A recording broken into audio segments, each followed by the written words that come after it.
Good morning, it's David here. I'm it's too early in the morning really to do this, but I was sitting there having my breakfast watching, I think it was from 2003. Let me check real quick. It's from 2013. It was a Joe Rogan podcast with, it's too early in the morning for this, Graham Hancock. So anyway, Graham is talking about in this little clip um, about him quitting marijuana. Then the reason he quits is he's talking about this ayahuasca journey where he sees this tough love spiritual individual. First of all, I mean, I hate to see someone that's deceived. Let me explain some spiritual stuff. I've been at this stuff, and I don't claim to be the expert of all experts, but man, I am just not stupid when it comes to spiritual stuff because I've been since 14 years old. I had my first supernatural experience, and without any drugs. But I'll tell you a few of those maybe after I deal with or talk about some of this. But basically, Graham's talking about this entity that he sees in this ayahuasca experience, right? And he says to Joe, I really, I believe it's real. And you're right, it is real. But it's not real as in not deceiving you. It's deceiving you like because it's their spiritual realm. They are the deceivers. And let me explain it to you. Number one, if you're not born again, you exist in two realms already. You have your own spirit, which is a realm in which they enter into when you're on a drug experience, and you're connected to hell. Those are the two realms you're connected to. Now they can control what you see in those realms. For one, they can make whatever they want to make you see, they can make you see in those realms.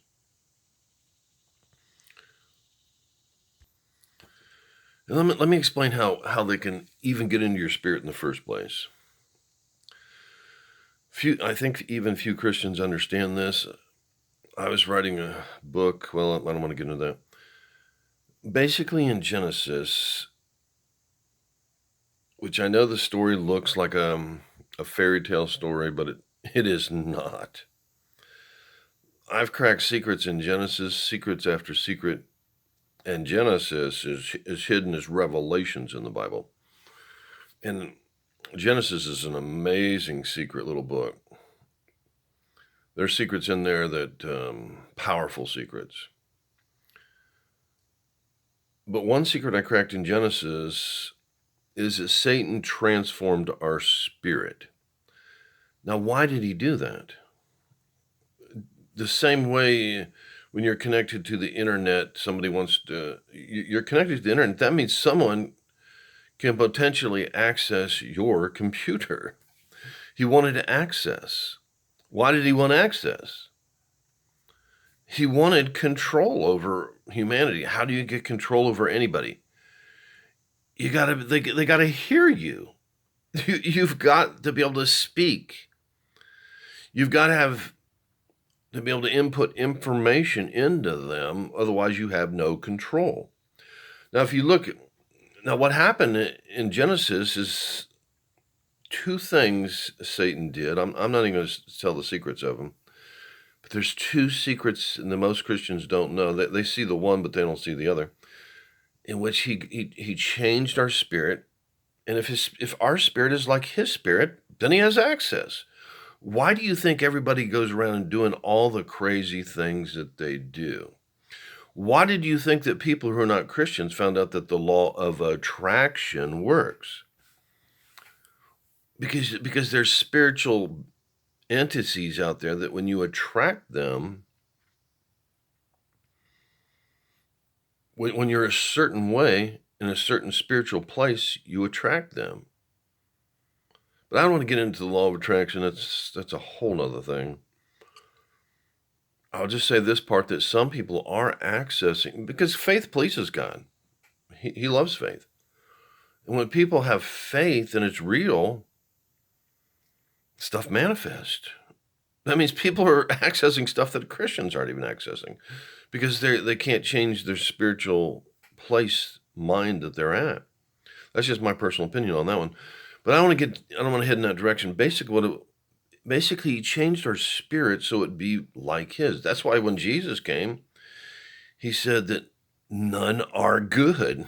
None are good, because he had to change. He could not get into our spirit beforehand.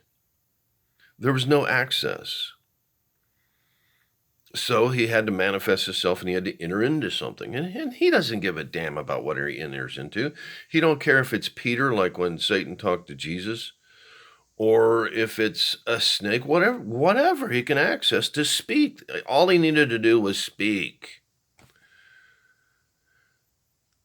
And then, and I don't want to reveal too many secrets here. Okay, I'll reveal this secret, for crying out loud. We've watched movies called The Matrix, right? All it is controlling your audio-visual mind. And then your consciousness is asleep. It's access. How is it done? By an image and a word, which, in a sense, if I shut my eyes, the information is still flowing into my ears, right? I don't really need my eyes to be downloading information. My ears are downloading information. Doesn't matter whether my eyes are open or not. Now, if I open my eyes, I have actually a more confusing information. I have two streams of information entering into me at once, visual and audio, which can be a distraction. The visual information entering into me can be a huge distraction. But all you really need, is this one, because it all gets converted into language anyway. All that information, whether it be visual or audio, gets converted into language so that you understand what's going on. So it's all converted into language, basically, an informational language that you know. So anyway, where was I going with this? So Satan got access into our spirit and basically did it by a word. Now, people don't think that words are big things, but words are huge. If I declare a Declaration of Independence, a country's born. Boom. A country's here because they made a word. They made a proclamation, and they followed that word, and here it is. Here I'm sitting in the United States. Because of what? A word. They decided, we're going to put a man on the moon. And here it is. In Congress, if a word stands and makes it to the top, we have Roe versus Wade. We have 1 million abortions a year, all because of a word. So a word is the matrix of creation, right? But there's even more to it than that. No, I'm not going to go into the secret of that. Let's just say it's a rabbit hole also. It's a doorway. Let's say that. I don't want to go too deep into this subject. So now this entity has access into our spirit, and people think it's you. Like, people will be wrestling with their own self, like Whitney Houston, needing drugs and all this stuff because battling this crap inside here. And then the judgment of the knowledge of good and evil, they're judging. We judge everything. Drive us crazy. And then Satan even gets into religion and puts judgment and condemnation in that. And they're supposed to be free individuals. To be a Christian, you're really a free individual. But freedom is, of course, a double-edged sword. You kind of like with the movie Private Ryan, how we have these wonderful freedoms, but we take them for granted and we abuse them in my country. But basically, Satan got access into our spirit. So when you have this trip with this ayahuasca, you're basically going into your spirit consciousness. You're entering into that, and they're connected to that. They're connected already, but it's not they don't like to reveal their self to you. They could, if they wanted to. They could manifest themselves to you. That you could actually see them if they wanted to. But it's much easier when you're in a drug place, in that type of consciousness. It's so much easier for them to speak to you and manifest themselves to you, because they're connected to our spirit anyway, if we're in that spiritual place. Now, I dare you to go back and have another ayahuasca journey, but be careful of being vomiting and doing all that stuff. You could lose electrolytes, and when you get older, you could die, have a heart attack, or this or that from those experiences. And they would love that, the demonic realm. But if you ever have one of those again, confront one of them when you're down there. And just say, in the name of Jesus Christ, I command you to reveal yourself. Who are you? And just keep commanding them in the name of Jesus Christ and see what happens. It'd be pretty interesting.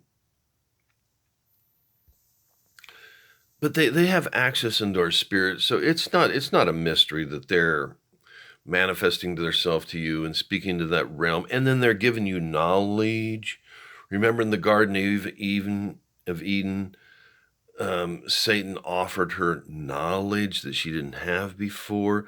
So you're getting this knowledge, and they're showing you stuff because they're a hell of a lot smarter than you are. They've been around. They've lived inside. Some of them enter into mankind and absorb all their experiences. And in the spiritual world, memory is not a problem. Memory is 100%. So you're talking about entities that have all the knowledge of mankind. So of course they're smart. They're incredibly intelligent. And they're going to use that, and they're using their intelligence against you to fool you. I mean, they're not stupid creatures. Plus, they know the spiritual realm. They know secrets in the spiritual realm also. Then you also have to remember when Jesus was formed of a different seed, so they didn't have access. First of all, God changed Sarah's seed in the Bible. Her seed was old. When a woman's seed gets old, it's got to be it basically dies. So he had to resurrect that seed. So he did something there, a little secret. There's hardly any Christians that know that. I've thrown it out there quite a few times in the past year, but he changed that seed. There's a little secret there. So then the Catholic Church comes along and they're like, oh, Holy Mary, and all this crap. Mary's not holy. Mary just had that seed from Abraham, from Sarah's wife, God did something to that seed. So then that seed moves to eventually Mary. And the only thing maybe holy was Mary. She was probably a good-natured person, 14 to 16 years old. And everybody's pure at that age. So she had that purity, and she must have been of a good spiritual place at that point, which some people are in that place. And it was time. So there was nothing really holy about Mary other than she had that seed, and then God joined his seed, which represents the born again experience. When we get born again, that's kind of what happens to us. Being born again is that Holy Spirit seed births something in us of himself. So then you look at Jesus, you see Jesus, because of the seed of Sarah and God's seed, the seed that came all the way from Sarah that was resurrected, from Sarah that was a dead woman's ovary seed, or a dead egg, not an ovary, but a dead egg in her ovary. So that seed comes forth. God joins his seed with that, and boom, what do you get? You get the new man. You get the new Adam, in a sense, but still born of the flesh. So he's not completely brand new yet. So you get the new Adam, and you got someone who Satan can't speak into his spirit. So since Satan can't speak into his spirit, guess who's talking to him all the time? So by the time he's 10 years old, he's as wise as all these other people around, because he's not confused. He's getting the spirit of truth. He's connected to that. His wisdom is way greater than at 10 years old than most people, because he's not connected to anything but a good, sound Spirit of God, which God knows everything. There is not anything that God does not know. I've heard stories, like, for example, when people speak in tongues, God had wrote a book for everybody. He's got a book, and then Satan writes a book, I believe, for everybody. And it's a battle about whose story's gonna come true. So I've heard this guy named Kevin Zadia, who's been to heaven quite a few times. He had near-death experiences. That's a good place to explore the spirit realm, with a near-death experience. So he's been up there, and God showed him a book, and in this book, God showed him how to a penny how much money he was going to make. This guy was going to make that, and then he said if this guy spoke in tongues, he would make 4 times that amount of that money if he spoke in tongues. That's because God is aware of every single step. Now, if you want to look at some interesting stuff, you can look at Jonathan Cain, who's had 4 New York Times bestsellers list. This shows stuff in which God has already known about this, dates of Israel becoming a nation that land on exact dates according to what the Bible shows. I'm not real big into that stuff because I already believe. I've had so many supernatural experiences, I believe, so I don't really need that kind of stuff. I mean, it's nice to see, but I like revelation. I like manifestation. I don't mind this. I don't mind this kind of stuff. It's okay. Some people are more logical, and I like the revelation stuff, because revelation always bears witness of the word. But anyway, I want to go down that path. But basically, if you look at Jesus, Jesus, you don't see Satan speaking to his spirit, because he had a different type of spirit. So Satan didn't have access. So you will not see any indication of Satan having any connection with Jesus' spirit. You won't see it. So what happens? If Satan wants to try to get a word in, he enters Peter. If Satan wants to talk to him, he has to manifest himself in a form that he can see with his eyes. And once you see Satan with your eyes, and I mean, come on, the game's up. It's such an advantage for him to speak into our spirit and impute thoughts. That's why you got all these people. They always say they're battling with these demons and stuff. All it really is they don't know the difference between their own self and God. And then on top of that, Satan breaks down the self. Beautifully constructed. He knows exactly what he's doing. He breaks down the self. So then they doubt their self. And it also screws up your awareness, your ability to be aware of the present moment because you're always battling in self. So it's an amazing game that Satan has going on, and he doesn't want you to know it's real. And of course, it's going to look real when you have your drug experience, and then Satan's going to impress you with all the knowledge and the things they know, and pretend to be a teacher, just like I don't know how Muhammad got duped, but it's kind of funny how you have one person that represents an entire word, where in the Bible, you'll find all of the authors tied together, all of them, all of them. And you can't see this stuff until you're born again. I mean, you start seeing stuff. The Bible is hidden. There's a veil over it. You can't see it without the Spirit. And you can't. You cannot see it. And the Spirit shows stuff on different levels as you grow closer to Him. You start seeing stuff. And Jesus says, if you keep my commandments, I will manifest myself to you. And you see that in the Bible, different levels. You see the three disciples get to go on the Mount of Transfiguration, actually see Jesus the way He is. It's just like Abraham, who was the friend of God.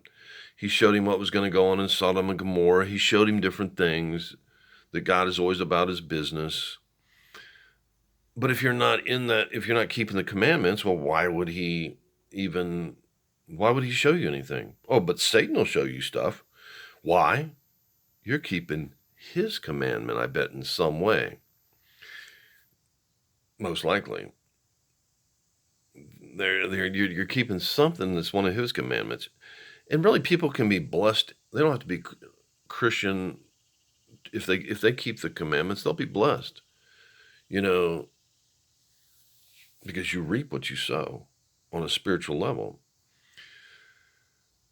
So basically, you won't see Jesus. You won't see Satan speaking into his spirit. You're not going to see Jesus confused at any time. And I wouldn't, as far as my life, I've had like a 40-year trickle of downloads. It all came from a supernatural experience about 40 years ago that gives me special revelation into the human mind, of how the mind works. It's not real complicated for me on how it all works. I'm just now starting on some books. But Satan, it's been a battle. I yielded to sin quite a bit. I didn't know what was going on. Satan had domination over my mind in a way that I didn't understand. And God told me to do certain things when I was younger. I didn't listen, so I did it the hard way. I mean, God can help people in two ways. Like, He can take away someone's drug desire just like that, their alcohol desire. Mentally, He can just totally change them just like that. But I didn't follow His ways, but that still doesn't mean He didn't care and didn't try. So He more taught me on the mental realm versus the spiritual realm, on how the brain works and how to think. Because God helps us mentally, physically, and spiritually. And Satan attacks all three of those realms. He's always because if you can break someone down physically, well, then you can start attacking them mentally and spiritually. And Satan doesn't give a damn, just as long as he destroys something. He's here to kill, steal, and destroy. That's all he cares about. But there's secrets. There's all kinds of secrets in the Bible. I've heard people chasing the Holy Grail, where they thought they would live longer. They drank the blood of Christ. It was supposed to be in some cup or something. I don't know the story. Or they were hunting for the tree of life and all these different things. But I'm starting to see in the scriptures that stuff, I just have an instinct, just like Einstein had an instinct about time, that there's something there that a person could even extend their life. I'm not real concerned with it, but I do sense that it's there. I sense that there's something that we could even extend our life here. And it does. And what's kind of funny is that God usually spiritually reveals stuff as man starts attacking stuff. Like in Genesis, he had the Tower of Babel because he didn't want people to get to the point we're at right now. Because we're at the point right now, I mean, you can use knowledge for good or evil. You can make nuclear bombs, out of the stuff, the truths we discover. And I see Christianity no different than scientific truth. I'm not one of these Christians that truth is truth. If you find a truth in the universe, I tell you what, that's a spiritual truth too. And it could be a mental truth. I think they all tie together. I really do, because I don't see the difference. I really don't see the difference.